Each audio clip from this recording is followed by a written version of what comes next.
लखनऊ राज्यसभा चुनाव के लिए आज जारी हो सकती है बीजेपी की सूची। बड़ी खबर, बड़ी जानकारी आपको दे रहे हैं। आज शाम बीजेपी जारी कर सकती है उम्मीदवारों की सूची।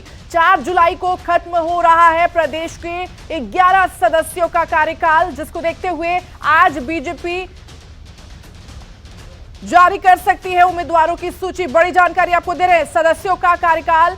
बता दें, बीजेपी प्रदेश कमेटी ने केंद्रीय नेतृत्व को 16 नामों का पैनल भेजा है। 31 मई राज्यसभा चुनाव के नामांकन की आखिरी तारीख बताई जा रही है और कई पुराने और कुछ नए चेहरों को भी यहां पर जगह मिल सकती है। तो बड़ी खबर, बड़ी जानकारी आपको दे रहे हैं, बड़ी अपडेट आपको दे रहे हैं। लखनऊ से सीधे ये बड़ी खबर सामने आ रही है।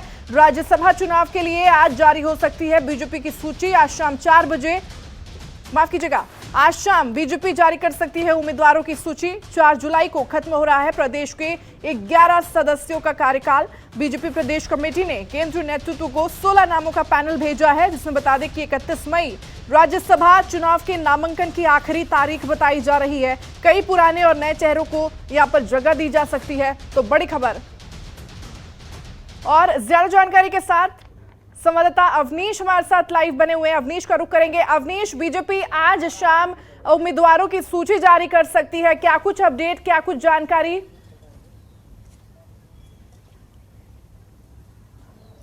जी बिल्कुल, देखिए अगर बात किया जाए तो उत्तर प्रदेश में 11 सीटों पर राज्यसभा का चुनाव होना है। ऐसे में 31 मई तक ही नामांकन की तारीख है।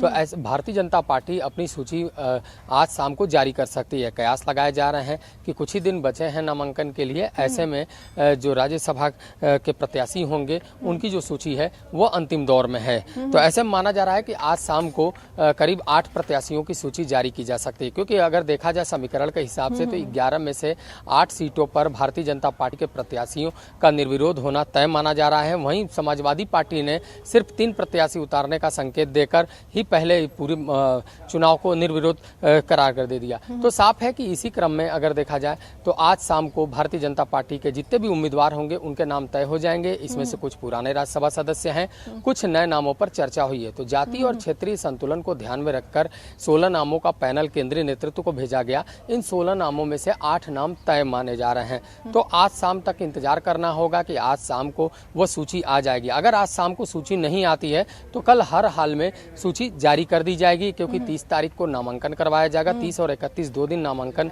की तारीख बची है। तो भारतीय जनता पार्टी की संख्या बल ज्यादा है। ऐसे में तय माना जा रहा है कि जो 8 सीटों पर भारतीय जनता पार्टी अपना कब्जा जमाएगी। अगर बात किया जाए नामों की, तो जो पुराने नाम हैं उन पुराने नामों में सैयद जफर इस्लाम का नाम आ रहा है, शिव प्रसाद शुक्ला का नाम आ रहा है, उसके बाद संजय सेठ हैं और सुरेंद्र नागर। ये 4 ऐसे नाम हैं जिन नामों पर चर्चा हो सकती है, क्योंकि राज्यसभा सदस्य भी हैं। ऐसे में इनको फिर से राज्यसभा सदस्य भेज सकती है भारतीय जनता पार्टी, क्योंकि राज्यसभा में बहुत ही मजबूती से और तार्किक बात रखना होता है। तो ऐसे में जो बुद्धिजीवी होते हैं उन्हीं को राज्यसभा भेजने का क्रम लगाया जाता है। वहीं अगर बात किया जाए तो जो नए में अगर बात किया जाए तो पूर्व जो राज्यसभा सदस्य हैं जुगल किशोर, जो कि इस समय भारतीय जनता पार्टी के प्रवक्ता भी हैं। अगर प्रदेश महामंत्री की बात करें प्रियंका रावत, उनका भी नाम दौड़ में शामिल है। वैश्य वर्ग से राधा मोहनदास अग्रवाल गोरखपुर सदर से विधायक रहे हैं। ऐसे में मुख्यमंत्री योगी आदित्यनाथ 2022 के विधानसभा चुनाव में वहां पे चुनाव लड़ चुके हैं। तो वह सीट पर राधा मोहनदास अग्रवाल को इनाम दिया जा सकता है, उनको राज्यसभा भेजा सकता है, उनका भी नाम इसमें शामिल है। वहीं अगर बात किया जाए तो जो उत्तर प्रदेश सरकार के पूर्व मंत्री कटारिया को भी जगह दी जा सकती है। तो इस तरीके 16 नाम हैं, जो 16 नामों का पैनल भेजा गया है। और स्वतंत्र देव सिंह ने पहले ही कह दिया था कि 16 नामों में से 8 नाम तय होंगे। 8 नाम जाति और क्षेत्रीय संतुलन को ध्यान में रखकर ही तय होंगे। और कहीं ना कहीं ये 8 नाम 2024 की झलक भी दिखलाएगी और इनकी जो भूमिका होगी उत्तर प्रदेश में सबसे ज्यादा होगी। तो साफ है कि इसी को लेकर भारतीय जनता पार्टी ने नामों का पैनल भेजा है और कयास लगाए जा रहे हैं कि आज शाम को ये नाम आ सकते हैं। 8 सीटों पर भारतीय जनता पार्टी का कब्जा तय माना जा रहा है, क्योंकि 273 सीटें हैं गठबंधन के साथ भारतीय जनता पार्टी की। 1 सीटों के लिए 36 सीटें चाहिए होती है। तो 36 से अगर कहा जाए तो करीब 8 सीटों पर भारतीय जनता पार्टी अपनी जीत तय मानती है। वहीं अगर 3 सीटों की बात करें तो 3 सीटों पर समाजवादी पार्टी का कब्जा तय माना जा रहा है। उसमें पहले ही कपिल सिब्बल ने निर्दलीय रूप से नामांकन किया है, उसको समाजवादी पार्टी ने समर्थन दिया है। उसके बाद अगर बात किया जाए तो एक और सदस्य ने वहां पे नामांकन किया है। उसके बाद अब जयंत चौधरी नामांकन करने वाले हैं। 30 तारीख को जयंत चौधरी नामांकन करेंगे। तो अभी 3 नामों का ही पैनल घोषित किया गया है। 3 नाम तय कर दिए गए हैं समाजवादी पार्टी की तरफ से। अब सबको इंतजार है कि भारतीय जनता पार्टी से कौन कौन उम्मीदवार होगा जो राज्यसभा भेजे जाएंगे। जी बिल्कुल, देखिए विपक्ष की तरफ से, सपा की तरफ से तो नामों के नामांकन जो है वो जारी कर दिया गया है, लेकिन अब बीजेपी की बारी है। और देखिए ये भी लगातार कहा जा रहा है, सूत्रों की तरफ से ये भी जानकारी सामने आई है कि बीजेपी ने ये जो 16 नामों का पैनल भेजा है वो एक तरह से जातीय समीकरण को ध्यान में रखते हुए इन नामों का पैनल आगे बढ़ाया है।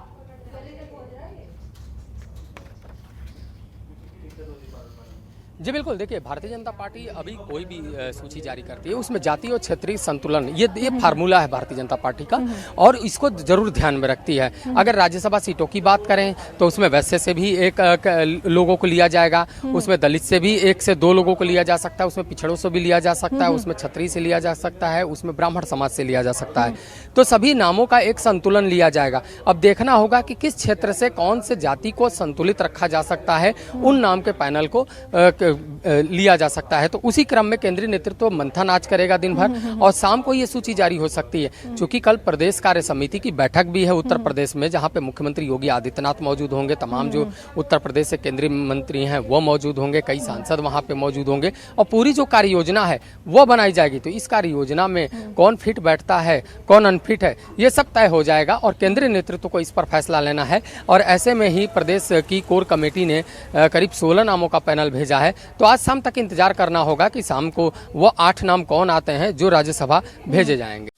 खबरों के निष्पक्ष विश्लेषण के लिए सब्सक्राइब करें Jantantra TV and press the bell icon. Never miss any update.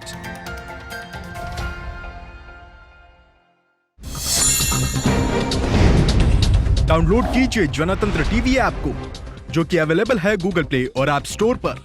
अधिक जानकारी के लिए अभी डाउनलोड करें।